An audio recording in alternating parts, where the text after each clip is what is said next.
Итак, у нас продолжение. В этот раз стрим по Альбиону. Будем проходить в городской данж. Что там, грибница какая-то, да?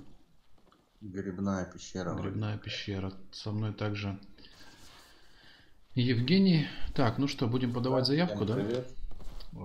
Подавай. Записываемся на прохождение. Что-то по Альбиону, может быть, пока что-нибудь расскажем, пока время идет.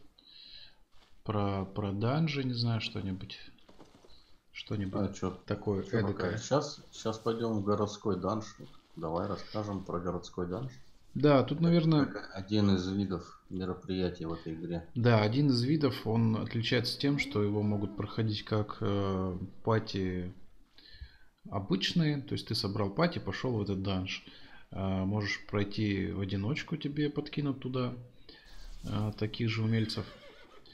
Что еще? Получается, чтобы зайти в 6-й уровень, такой как мы, это нужно иметь приключенца. Чего там у нас? Мастера, по-моему, да? Да, скорее всего. Мастера, да. Мастера, и ты сможешь заходить в этот данж. По его прохождению дадут 8000 серебра и печать. И знак. Да, знак королевский там какой-то. Ты его сможешь использовать потом, чтобы создавать королевские шмотки, броню, там, одежду и все такое прочее. Так, ну вот старт нажимаем и поехали по-быстрому.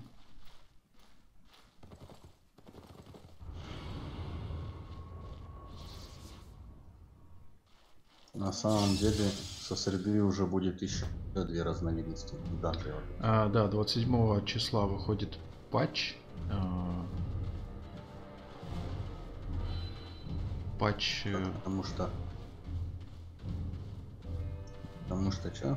что в эту пещеру мы уже ходить задолбались. Уже 2 месяца, 1,5 как минимум. Сейчас я звуки немножко убавлю, что. Выйти. Не, никакой выйти я не нажал. Настройки. Самое время поковыряться в настройках. Ну, что-то громковато получилось как-то. Вот, отличительная фишка. Да и не то, что отличительная, наверное, просто фишка этой игры, то, что здесь можно играть полноценными патиями. Танк, баффер, танк, ДД, хил, баффер, дебаффер и как бы, ну, там разные вариации, конечно, этого могут быть. Вот. Ты имеешь в виду отличие от БДО? От БДО, да, конечно, от каких-то вот таких вот моментов. То есть, если вы соскучились по старым добрым вот таким вот приключениям, компашкой своей где-нибудь поискать на задницу приключений, то это для вас. Железная жопа приветствуется. Да, тут если вы, например, пошли в рандомной пати, и, естественно, бывает 50 на 50, либо повезет, либо нет. То есть вам могут попасться какие-то прям нормальные чуваки в хорошем шмоте, они будут вам помогать и всячески поддерживать. Вот как сейчас, например, хил делает, да, он так неплохо отхиливает. Вот, так и, конечно, какие-то унылые рукожопы, именно так я и хотел сказать. И вы просто сольетесь 3 раза там подряд, например, и сольете все баблище, которое заработаете в этом данже. На ремонт шмоток. На ремонт шмоток. И сами будете не рады, что вообще связались с ним. Поэтому это как-то так действует. Вот. Ну, это, в принципе, как везде.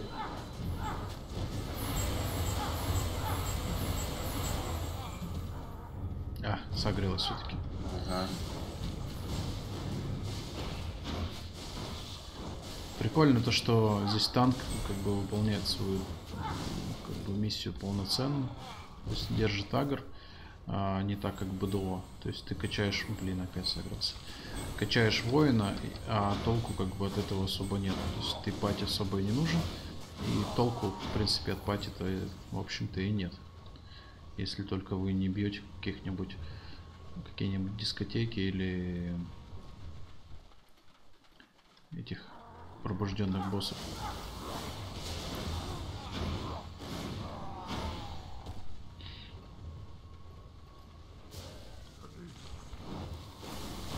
Так что, если вы думаете еще заходить в эту игру или нет, то, в принципе, я думаю, что все-таки стоит попробовать. 1700 рублей — это не такая большая сумма, чтобы позависать компании. В принципе, как бы весь ваш фан будет делать именно компания. То есть те люди, с которыми вы будете зависать в пати, потому что эта игра именно такая, можно сказать, даже социальная. Социальная называется, да. Да, потому что крайне желательно быть в голосе, естественно. От этого очень сильно зависит выживаемость пати. Даже если кто-то, особенно хил, отошел покурить или там молоко убежало, ребенок обосрался, то это сильно отражается на пати, и скорее всего оно ляжет просто, если это более-менее серьезный данж или какая-нибудь красная зона. Не говоря уже при ПВП. Да, или черную.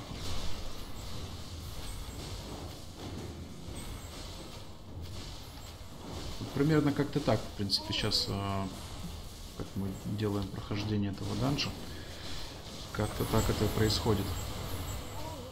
Мобы кидают какие-то заклинания, мы пытаемся уворачиваться и удачно их выносить.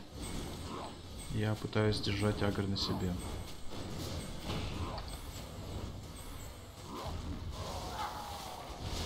Ну, у меня фуфайка прокачалась. Да, из вот этих всяких красных зон, в отличие от меня, нужно, конечно, убегать. Я тут просто ленюсь чаще всего. Надеюсь на хила. В этот раз нам с хилом повезло.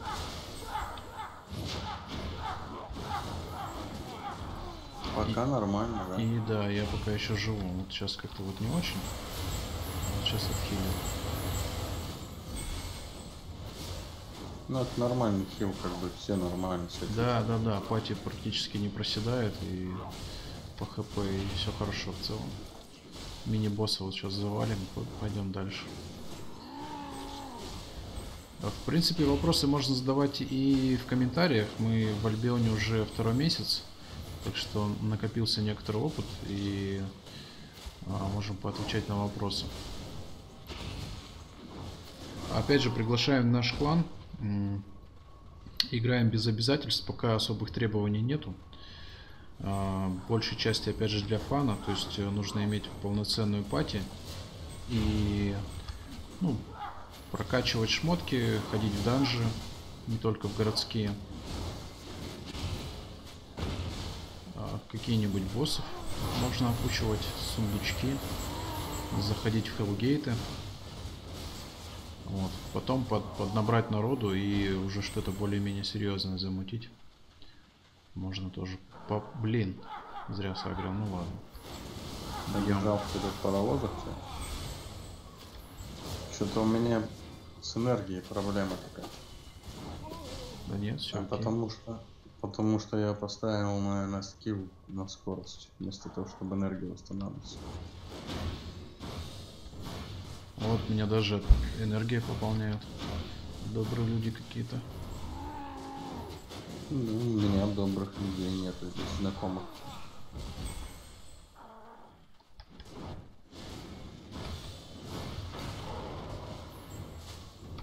Переставлю сейчас обратно скилл.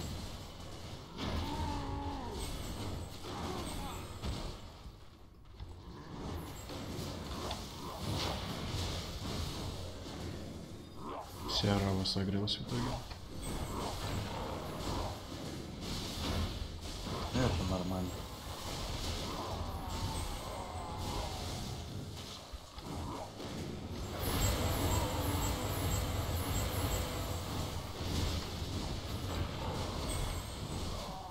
Ну, видишь, раскидали. Пати немножко, конечно, просела, но не критично. Ничего страшного не случилось. И пострашнее бывали моменты. Да.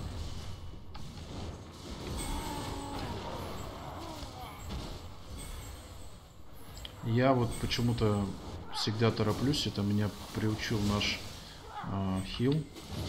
с которым мы обычно ходим всякие данжи, что я на него рассчитываю и могу бежать без оглядки на мобов.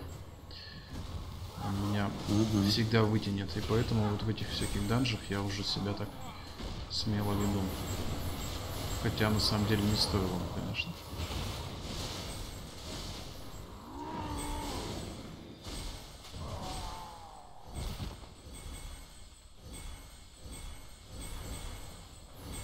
Ты же меня постоянно попрекаешь такой скоростью, да? Ну, это... Ты ломишься вперед паровоза, что сделал?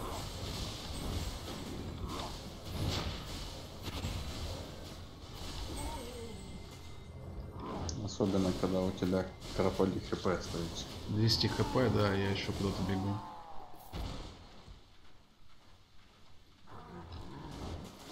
Вот как сейчас. Вот, да, сейчас я, конечно, немножко поспешил, согласен. Сейчас бы рассуждать о том, что я немножко поспешил и немножко поспешить при этом.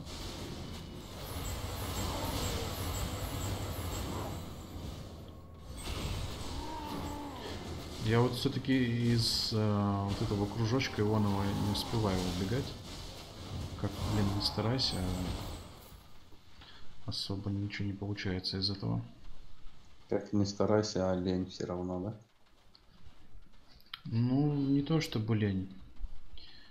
Из других-то я все-таки как-то стараюсь увернуться.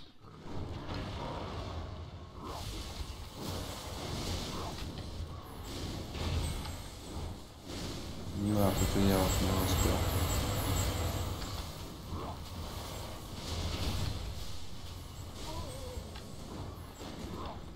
Это может херово кончиться, если не выбежать из парочки кружочков. Да, да, да, вот как сейчас я вот как раз вовремя двинул.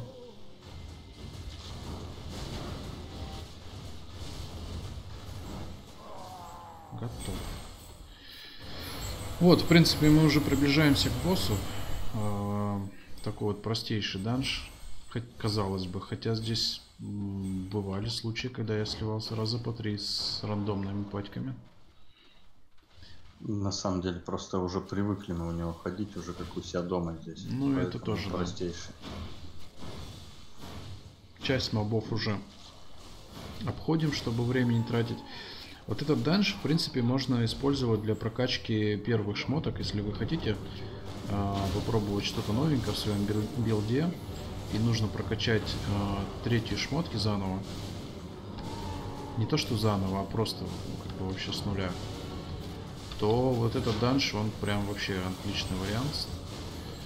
Вы заходите, за 2 прохода вкачали третью, одели четвертую и начинаете просто прокачивать уже там конкретные скиллы, открывать и смотреть, что из этого получится. PvP составляющая, в принципе, в игре в этой сделано неплохо. И есть на что посмотреть, чему поучиться. Так что, если вам в БДО этого не хватало, то здесь это был просто в полный рост. Можно бесконечно PvP-шиться, только успевать чинить шмотки. Как-то так. Покупать. Или новые покупать, да. Потому что не всегда имеет смысл чинить бросовые шмотки особенно. Че, вот получается за 12 минут мы прошли. Это не самое, далеко не самое скоростное, конечно, прохождение. Пойду морковочку пособираю. И пати как бы нормально попалась, в принципе. Так. Да, да, хил нормально держал, остальные дамажили, я почти успевал всех агрить.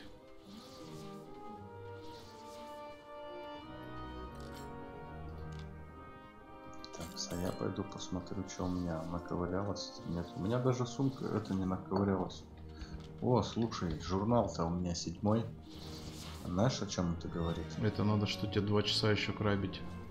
Нет, мобов. это говорит о том, что мне надо бить 7 мобов, чтобы его наполнить. А, понятно. Как-то так. Как-то так, ясно. Да, я смотрю, у меня нифига не добавилось. Играл в Torchlight? Нет, не играл. Я играл в Torchlight. Ну-ка расскажи, что это такое. Игра была. А это типа Дьяблы такая игра, только мультяшная. Фига себе. Прикольная. Не слышал даже. Она старенькая уже довольно-таки. Даже не слышал.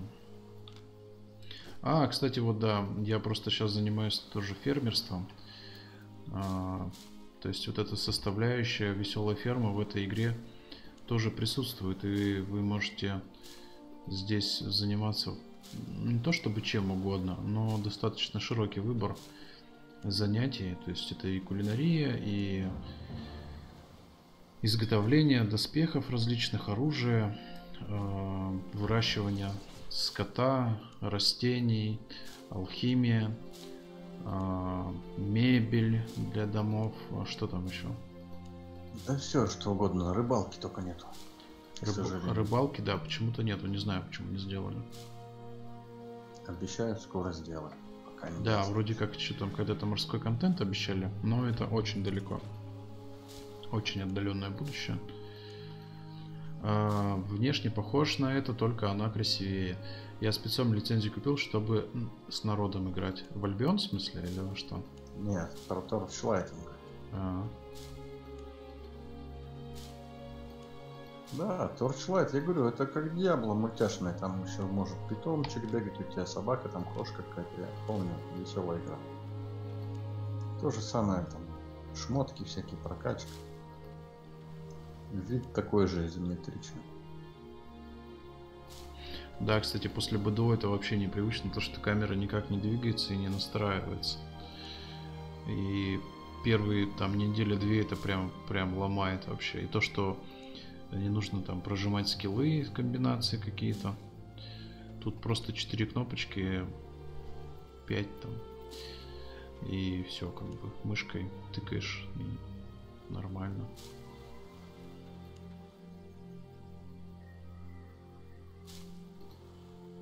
Ты сейчас скиллы мышкой тыкаешь? Нет, передвижение имеется в виду. Я уж хотел тебя из гильдии удалить. Угу.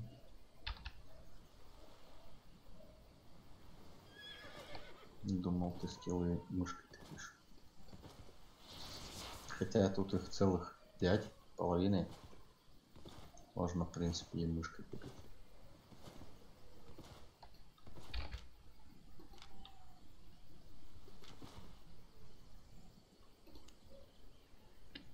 Так. Что-то я куда-то... А, вот, сумку. Я же себе сумку выбил сейчас недавно. Ничего себе. Пятую сумку выбил. Ну, с мобов.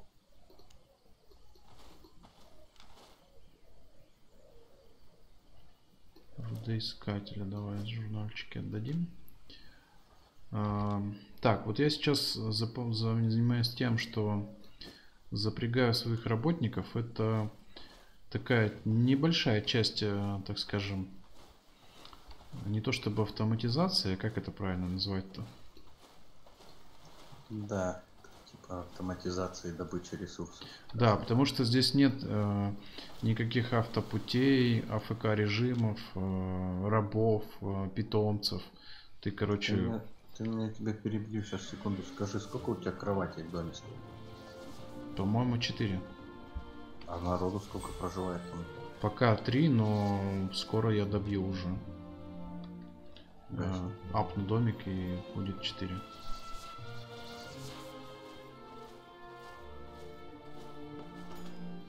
Мне далековато еще до этого, конечно.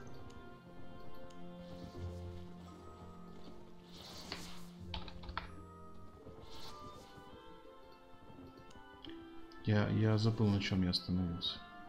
Ты про автоматизацию рассказывал как раз, про добычу ресурсов, про наемников. Да. Короче говоря, это единственный вид, по сути, автоматизации какой-либо в этой игре, потому что кроме работников вы больше никак не сможете ускорить добычу ресурсов. Ну, не то, что ускорить, а, скажем так, получать дополнительные ресурсы. Вот. И отдавая вот эти журналы заполненные, то есть вы сначала покупаете журнал, выполняете какое-то действие, там, не знаю, собираете огороды, крафтите броню, мобов, короче, гриндите и всякое такое. За эти действия у вас заполняются журналы. Когда он заполнен, вы можете отдать его работнику, и через 22 часа он вернется и вернет небольшую часть от того, что находилось в этом журнале. Веселый Джо говорит, что за браузерка? Браузерка, Браузерка. да, стандартная браузерка. Она ж так и задумывалась, да, как браузерка. Да нет, изначально. Она, по идее, да, она в браузере должна как бы была работать, но потом отказались. Решили сделать клиентское. Да, игра клиентская, и через какое-то время все-таки она завоюет некоторую популярность, мне кажется. Мне кажется, где надо, она уже популярна. Да, народу... Сейчас народ ждет, главное, чтобы она на iOS вышла. На iOS, чтобы на планшете можно было тыкать? Конечно. Это да. На планшете-то ее и так можно тыкать, как бы на андроиде спокойно. А вот на iOS еще нет. Угу. Можно и в телефоне поиграть, в принципе. Если уж совсем прижмет. Ну, это такое удовольствие. Нет, ну, дрова рубить спокойно можно, я тебе скажу. Дрова, возможно, да, пока еще не пробовал. Ну, какую-нибудь морковку собрать точно можно, 100%. Я проходил даже данжи, ну, одиночные на телефоне. Я думаю, что... Знаешь, что тут самое главное сказать нужно, что вы один раз покупаете ключ к игре, и потом премиум аккаунт вы можете покупать за игровое серебро. Передавать шмотки между игроками, передавать серебро между игроками. И, в принципе, чувствовать себя вполне прекрасно, ну, заплатив всего лишь один раз. За минимальный пакет там даже тратиться особо не надо на какие-то более расширенные пакеты. Да, смысла нет. По крайней мере, сейчас уже. Да, сейчас нету никакого такого наплыва игроков. До какого-нибудь 5-го тира шмоток можно качаться вообще без всяких напрягов в синих данжах. Там мобов теперь всегда полно. Ресурсы начальные вообще всегда доступны теперь, даже в красных локах. В будни бывает достаточно свободно и не то чтобы безопасно, но как повезет тоже. Я вот сейчас бегал 9 ПКшников, там бегал по округе. Ну, как бы выходной. Это, в принципе, бывает. Куда без этого?